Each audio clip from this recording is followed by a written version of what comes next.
Hi అండి, welcome to Deepika's dairy అండి. ఎలా ఉన్నారండి అందరూ? అందరూ బాగుండాలి, అందులో మనము ఉండాలి. హాయ్ అండి, ఈరోజు నేను కోడిగుడ్డు ఎండ్రాయిలు పులుసు చేస్తున్నానండి. ఆయిల్ హీట్ అయిందండి, రొయ్యలు వేపుతున్నానండి. గుడ్లు కూడా వేపి పక్కన ఉంచుకున్నానండి.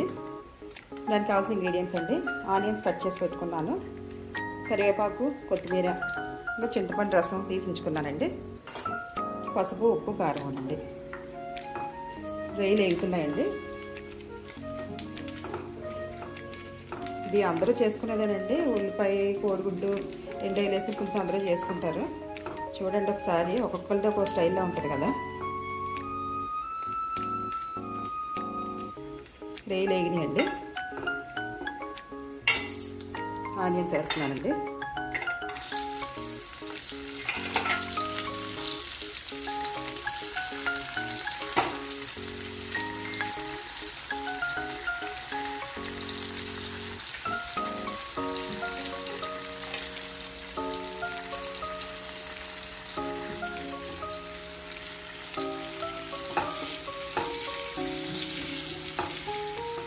ఉల్లిపాయలు వేగుతున్నాయండి. ఉల్లిపాయలు వేగేటప్పుడు కొంచెం కల్లుప్పు వేసుకుంటే త్వరగా వేగుతాయండి, మెత్తబడతాయి, త్వరగా మగ్గుతాయి. కల్లుప్పు వేస్తున్నానండి.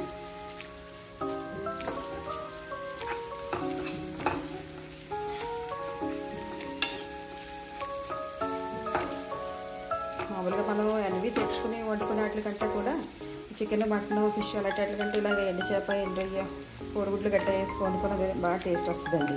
ఏ కర్రీ అన్నా సరే చాలా టేస్ట్గా ఉంటుందండి. మనం అయితే తెచ్చుకున్నాక వాటిని కట్ చేసుకోవటం, శుభ్రం చేసుకోవటం చాలా పని కదండి. దానికంటే ఇది టేస్ట్ ఉంటుంది, టైం కూడా సేవ్ అవుతుంది కదండి మనకి. ఇప్పుడు ఎండలోనే కొంచెం ఏదైనా చేసుకోవాలన్నా కూడా మనకి నీరసం వచ్చేస్తుంటుంది కదండి. ఎండాకాలం ఎండలు కూడా చాలా ఎక్కువగా ఉన్నాయి కదండి. ఉల్లిపాయలు వేగుతున్నాయండి. అంటే ఉల్లిపాయలు వేగిపోయినాయండి. పసుపు,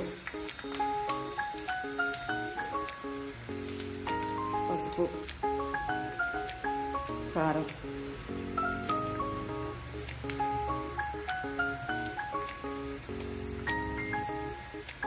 ఉప్పు వేస్తానండి. ఎవరి టేస్ట్ని బట్టి వాళ్ళు వేసుకోవచ్చండి.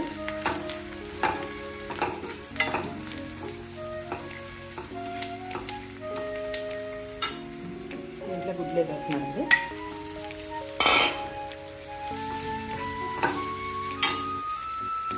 ఆల్రెడీ తీసి పెట్టుకుని రసం కూడా వేసేస్తున్నానండి.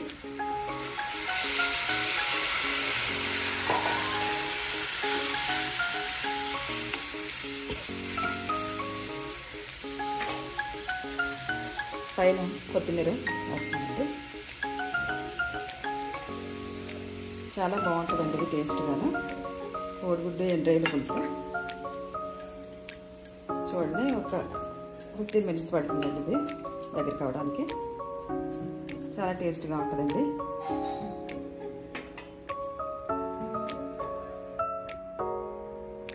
ఇలాంటి టేస్టీగా ఉండే కోడిగుడ్డు ఎండ్రాయిలు పులుసు రెడీ అయిపోయిందండి. చూడండి, డిష్లోకి తీసాను. మీరు కూడా ఇలాగ ట్రై చేయండి ఒకసారి. నచ్చితే లైక్ చేయండి, షేర్ చేయండి, సబ్స్క్రైబ్ చేసుకోండి. ఓకేనండి, బాయ్ అండి.